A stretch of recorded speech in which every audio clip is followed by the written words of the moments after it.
చేతిలో ఒకటి ఉండగా అది ఎలా తీసుకుంటాను? కదా ఒకరి మనసులో ఉండగా ఇంకొక నెల తీసుకుంటాం.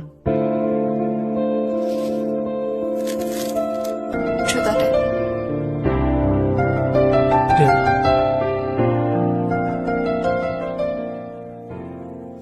దోశ పట్టండి.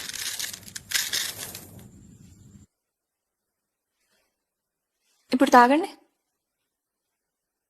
నీ వల్లే కాలింది, నా వల్ల ఎలా అవుతుంది?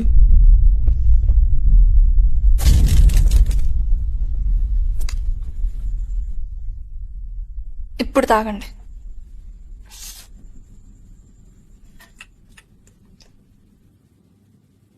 ఎలా ఉంది? చాలా బాగుంది.